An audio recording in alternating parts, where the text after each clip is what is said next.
combien de combinaisons sont jetées par an, mais c'est en dizaines, voire en centaines de tonnes par an. Je travaille pour Sorousse depuis maintenant 6 ans. J'ai commencé en stage, puis en alternance.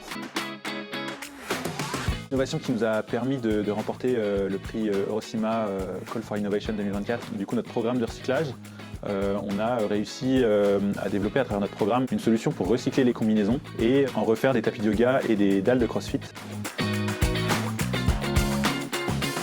C'est des bacs de collecte en bois sur roulette dans lesquels les clients peuvent venir faire de l'apport volontaire de leurs combinaisons. Les gens viennent, déposent leurs combinaisons. On collecte aussi les combinaisons à travers d'autres moyens, comme les UCPA, les Club Med, ou des écoles de surf, écoles de voile, qui ont un turnover de combinaisons plus important.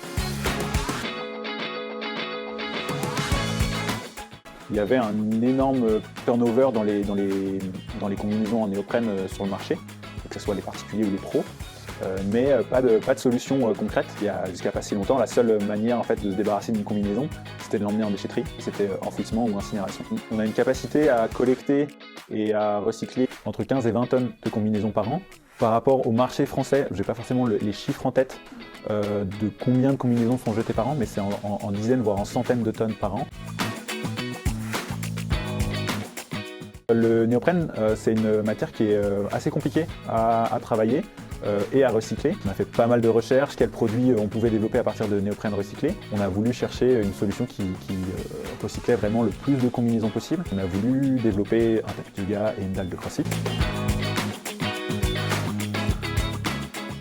Pour pouvoir développer ces produits, il fallait déjà réduire les combinaisons en petits copeaux. Donc aujourd'hui, on arrive à un stade où on a acheté 2 machines, un déchiqueteur et un broyeur. L'étape, c'est on réceptionne la combinaison, on enlève le zip, on le découpe, parce que ça, c'est une partie en plastique ou en métal.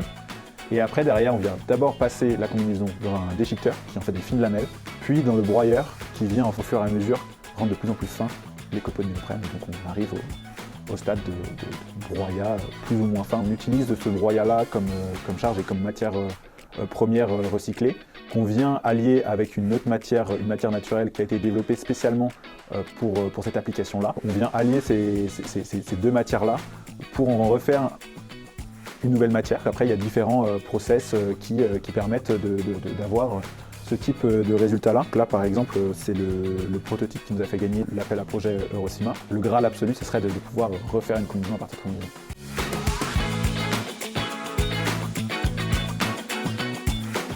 Ça a permis en fait de dater, entre guillemets, l'avancement de notre projet. Ça vraiment nous a permis de prendre du recul sur tout ce qu'on avait fait par le passé. C'était top pour conclure la partie R&D, de se dire une reconnaissance de la part des acteurs du secteur, de se dire que tout le travail à payer derrière, ça permet de faire avancer l'industrie dans le bon sens et de trouver des solutions à une des problématiques du secteur dans lequel on évolue.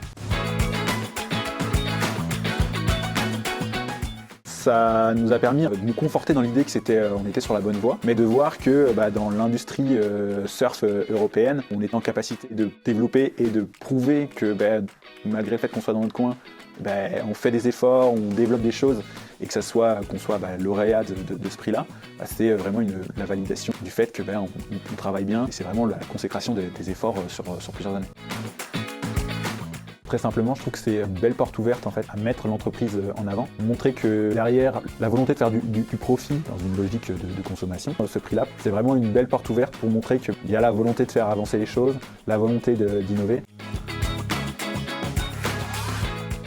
Chez Sorousse, il y a cette volonté de maîtriser le cycle de vie complet des combinaisons, que ce soit de la conception jusqu'à la fin de vie. C'est pas impossible que dans les prochaines années, on repostule avec une nouvelle innovation, parce qu'on repostulera. Pourquoi pas, dans quelques années, présenter la première combinaison en néoprène, fabriquée à partir d'anciennes combinaisons en néoprène. Ceci dit, pourquoi pas.